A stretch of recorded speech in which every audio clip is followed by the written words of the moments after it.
I'm Mark Edwards and welcome to Travelogue.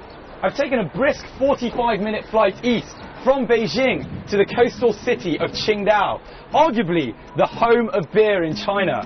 I've been told that it has a fantastic blend of European and Chinese architecture, as well as being an extremely popular seaside holiday resort. So let's go and explore. Qingdao's Liuting International Airport is situated 30 kilometers north of the city, and you can take a swift 20-minute bus into the city centre. Straight away, you'll get that I'm on holiday vibe, even if you're not. That's thanks to the breath of crisp sea air that greets you as soon as you arrive in Qingdao. At first sight, you might be forgiven for thinking that you can't possibly be in a port city in Shandong province in East China. As you emerge into the city centre, you'll get the distinct impression that you've got off at a 19th century Bavarian village. With its German legacy almost totally intact, Qingdao prides itself on its unique appearance, and some even go as far as calling it China's Switzerland. That might be a little too much, but its marriage of Chinese and European architecture, allied to its proximity to the sea and its many beaches, make Qingdao a perfect holiday getaway. 哪个地址有英文的有吗？有。这个是英文的。啊，英文的。对，你有英文的吗？啊，就是。这个就是。啊。中英文。是吗？还有什么东西在里面？什么都有。都有，每个好的地方是吗？啊，都有。所有的地方都有。哦，我拿一个，多少钱一个 ？8。啊。你会说英语吗？啊，这个就是 8。我买一个。Thank you very much. Bye bye. Bye bye. There's an absolute plethora of activities to enjoy here, and you'll feel the weight of history everywhere you go. In the late 19th century, the might of international politics thrust what was, at the time, a small scenic fishing village into the limelight on the world stage. The assassination of 2 German missionaries that year was used as a pretext by the German Kaiser Wilhelm II to force the Qing government to lease Qingdao to Germany for 99 years. The lease came into effect in 1898, and this small coastal village was set on the path to becoming the 4th largest seaport in China. It's a great place for strolling. The city's green credentials are further reinforced by its many parks, and the Qingdaoshan Gongyuan is especially worth visiting because of the added attraction of its underground fort. It's a vast network of underground fortifications that the Germans themselves destroyed in 1914. All that's left today is the underground command post. Okay. So we're just about to enter the underground lair for German troops, so the underground command post that was built in 1899, and it looks quite scary. Well,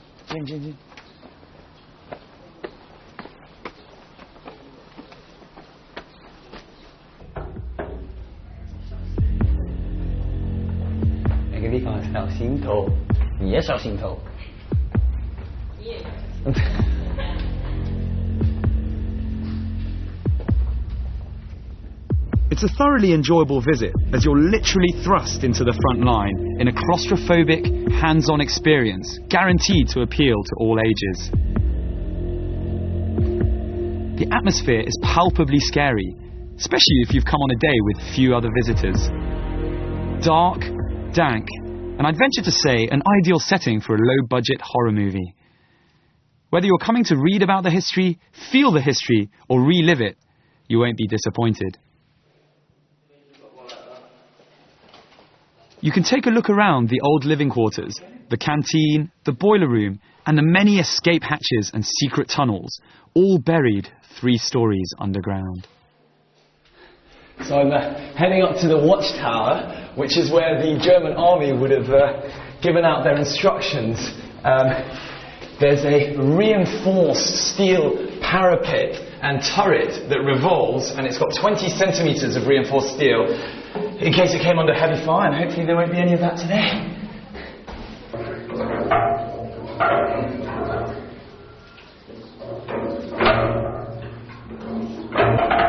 Ni hao.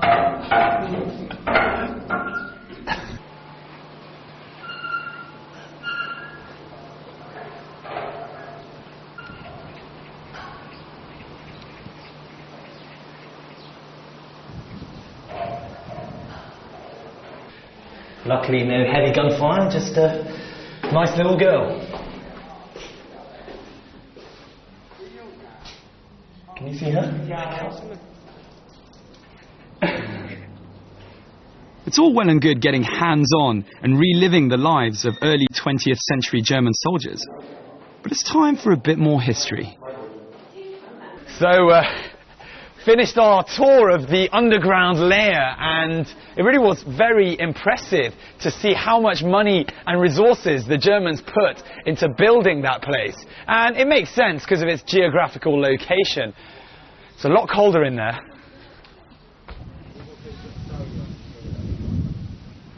The Qingdao War Museum highlights the main players from this period of history through exhibits such as Japanese, German and Chinese guns, parchments, documents, testimonials and photographs. At the time, Qingdao made an ideal deep-water base for the German Navy, and it was protected by a 2,000-strong garrison. But the Germans weren't the only ones to appreciate Qingdao's strategic importance. The city was the object of an international tug-of-war when Japan, anxious to acquire a foothold in China, spotted that Germany's influence in the East had weakened due to the events unfolding on the battlefields of Europe.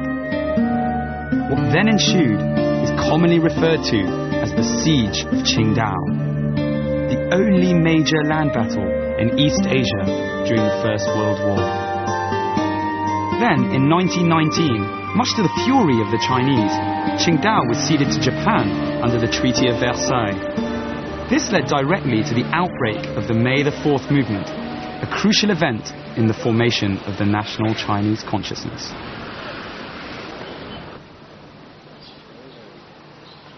The German occupation, though relatively brief, has created something of a tourist haven. During the early 20th century, the city was split into European, Chinese and business quarters. And to this day, strolling the streets of the European concession is a real eye-opener. On the south slope of the Signal Hill, we chance upon a massive German villa. The magnificently built mansion was the former residence of the German governor.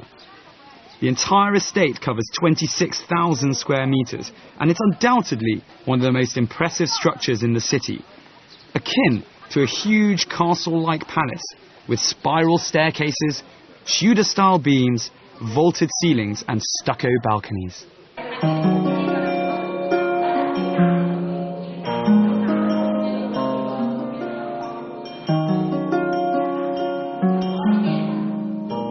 There was no extravagance spared in its construction, with much of the materials shipped in from Europe.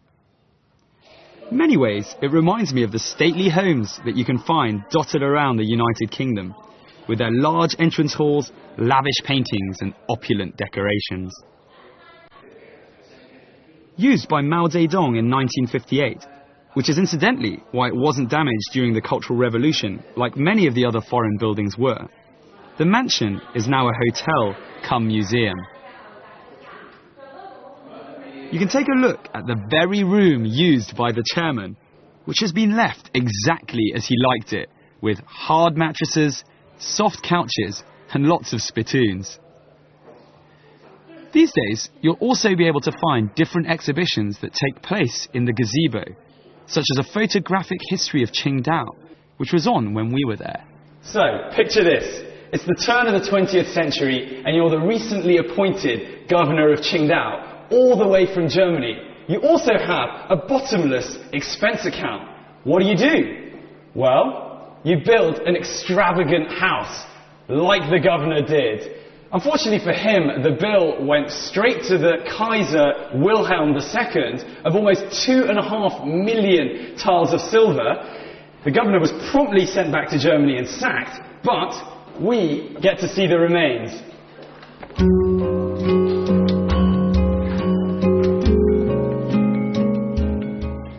Right, let's see what almost 2.5 million tiles of silver can get you in 1903.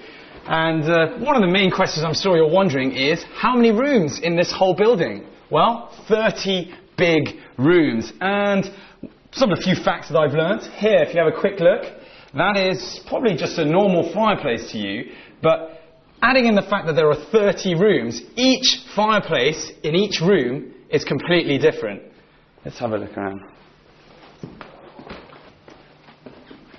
And all of these chandeliers up here, if you have a quick look, all of these chandeliers up here are all different as well. And they still remain. They're exactly how they were. Obviously, the light bulbs have been changed, but they're exactly the same as they were 100 years ago. And we've got some great views on the outside. I almost feel like an estate agent right now. This is the former governor's bedroom, and you can see over there is a single bed. And these would have been the inhabitants of the bedroom. I assume that must be the governor, and that's the tour of the house.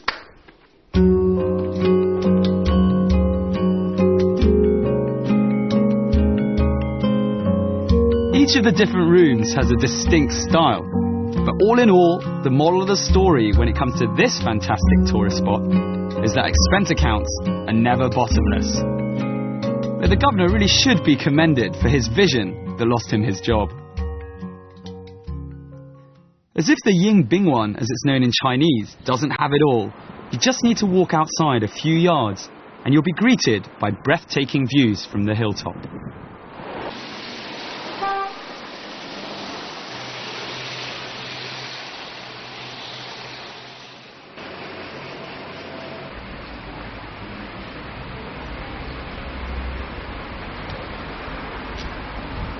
So at the very end of the 19th century, Qingdao was ceded to the Germans after their leader, Kaiser Wilhelm, had kept his eye on it as he thought it would be a strategic location for them in the east. Now, they were only here for around 15 years, but the mark that they made then can still be very seen now, as you can see with the building behind us. Whilst you're in the mood for strolling, there's no better place than in and around Badaguan, whatever the weather. It literally means 8 passes. Famous for its tree-lined streets, gardens and European architecture, it lies in the east of Qingdao, with the Taiping Mountain on the one side and the Yellow Sea on the other. Right by the No. 2 beach, in fact. For anyone who's into leafy suburbs, this part of Qingdao is a real treat. Each street is lined with a single type of tree or flower, which is how the locals recognise which street they're on. In fact, the proud locals often say that anyone who comes to Badaguan will never lose their way, because the flowers and trees are the best possible guides.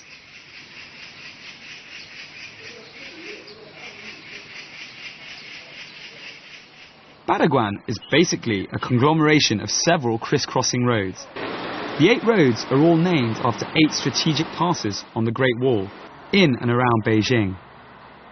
You'll definitely get a gentle, quiet, suburban feel as you pass the 100 or so Western villas on display here. With its proximity to the ocean and its all-year-round sea breeze, it's easy to see why this area is chosen by so many affluent people as their home. There's a particularly high concentration of holiday houses here as well. So why not come in the summer and rent yourself a historic villa? You could say that it's a great area in all seasons, with its fragrant smells and shade from the trees, keeping everything dry and cool, whether it's raining or it's sunny.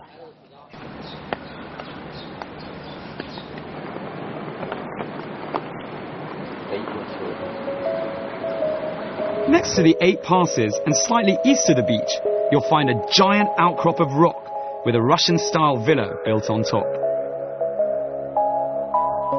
Due to the type of stone used to build the villa, the locals have given it the nickname Hua Shilou, which means colourful rock building. It's a 5-storey structure of stone and marble, with a large turret at the top to add to the Gothic feel. Originally the home of a Russian aristocrat, this top-class piece of real estate, dating from 1932, combines an interesting mix of Greek, Roman and Gothic influences. There's also the added fact that the inside is filled with Chinese furniture within rooms that are distinctly European. It's not too pleasant out there, but I've got a feeling I'll be able to have a better view of Qingdao from above.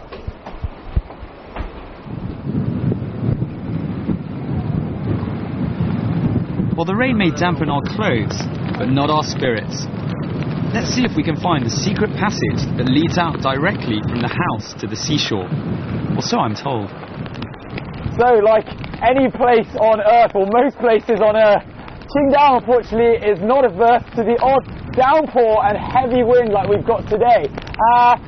That said, it does teach you when travelling to always be prepared, and in this case, reminds you of where Qingdao used to be as a tiny little fishing village, and they'd have to put up with diverse weather like this going out to get their food just for sustenance.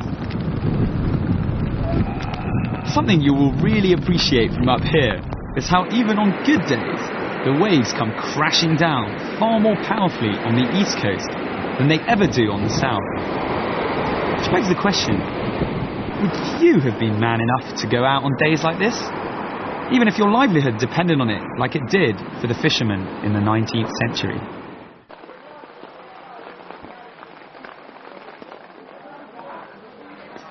But it's not all about hanging out by the beach when you're in Qingdao.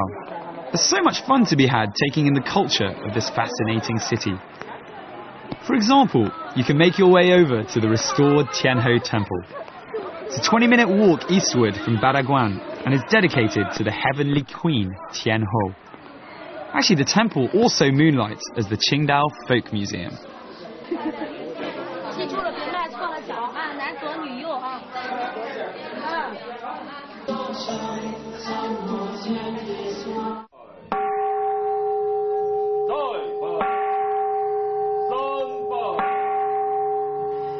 You can take as active a role as you want here, but when you go through the doorway, just remember the Chinese saying, Nanzhou Nu You, meaning left foot first for a man and right foot first for a woman. So Tianhe Temple was built over 500 years ago, which means that it actually predates Qingdao city itself, and a lot of the cultural relics are still available for you to see here. I've managed to find myself a relatively dry spot as it's just started raining, but I don't really feel like I'm absorbing any of the culture, so I'm going to see if I can make a break for it into the main temple area.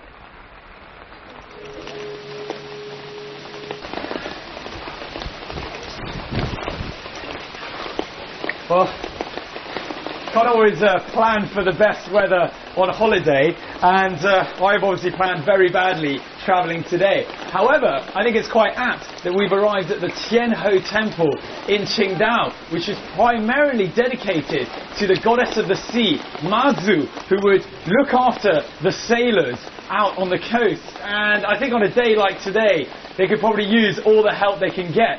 There are other gods here in the temple that used to worship, but this is the main one. Mazu is worshipped widely in the southeast coastal areas of China and across Southeast Asia, where seafaring traditions are strong. The real-life Mazu, so the story goes, was a lady named Lin Monyang, who was born in the year 960 on Meizhou Island off the coast of Fujian province.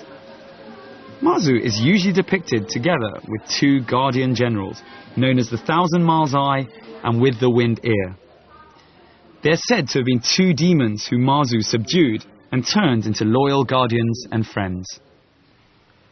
According to popular legend, Mazu was taught the mysteries of the Tao by a priest and subsequently began a lifetime of selfless charity, guiding ships into harbour and saving sailors from drowning. Mazu aside, this particular temple is multi-denominational, as other gods are worshipped here. Among them, the Dragon King and the God of Wealth. While safe in the knowledge that Mazu is looking over us, we decide to head on down to the harbour for some sailing lessons.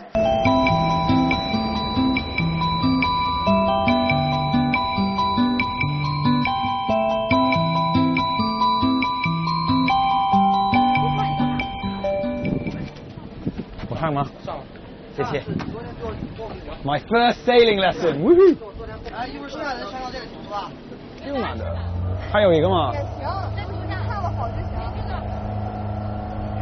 We're using the motor first to get out.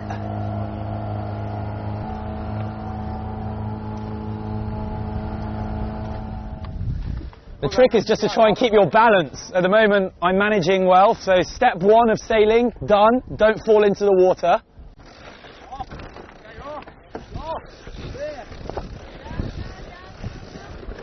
Woo! Engines off. Once the mast is up, you're ready to go.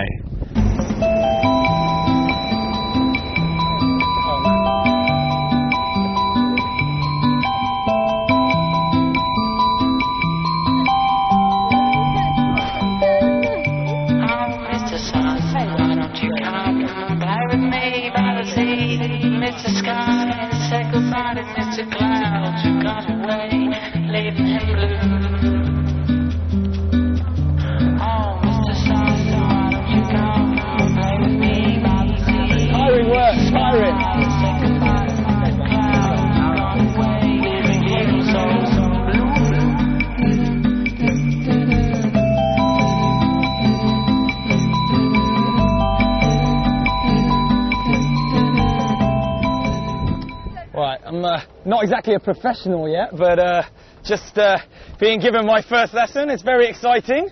Hopefully at some point they might even let me, well, I don't even know how to say that, use the rudder, be the captain for a second. But at the moment, just enjoying it with my teacher here. Don't worry if you don't know how to sail, never been on a boat, or never even seen the sea.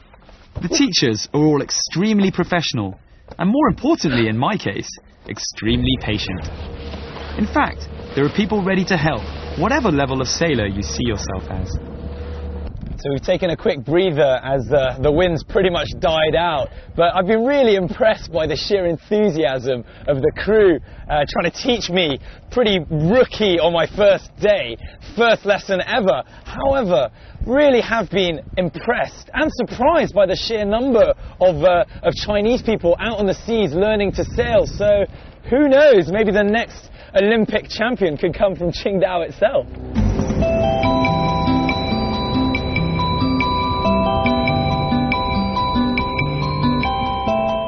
Qingdao was chosen as the site for the sailing competitions of the 2008 Beijing Olympics.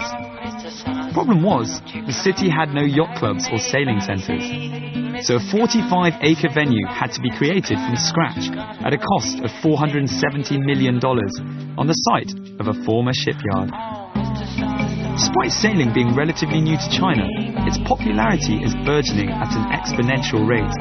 A fact clearly illustrated by the vast numbers of Chinese spectators that turned out for the Olympic events. This has helped the sport develop at grassroots level, as has the conversion of the Olympic facilities into a marina and sailing school for future Olympic sailors.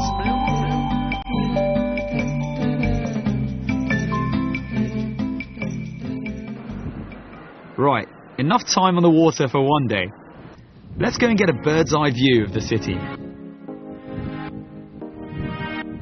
The Qingdao TV Tower is a 232-metre tall transmission tower situated on the top of the Taiping Hill in Julin Park.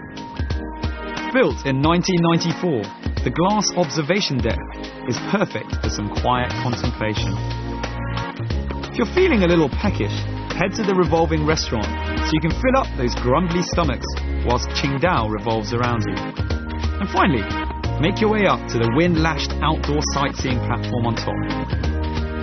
Just in case you get quizzed about this place, you should know that it's the third highest steel tower in the world, after the Eiffel Tower in France and the Tokyo Tower in Japan.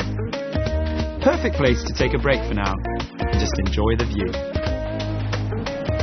Well, they say a picture's worth 1,000 words, and what a sight to behold. It's a 360-degree view of Qingdao in all of its splendour. And we're lucky enough that today is a gloriously sunny day, which has gone a little bit far enough to make me feel okay about the fact that unfortunately that's all the time we've got left for today. Really hope you've enjoyed this part of the trip around Qingdao. You've learnt a bit of culture and had a bit of fun. I'm Mark Edwards, and I'll catch you very soon on another episode of Travelogue.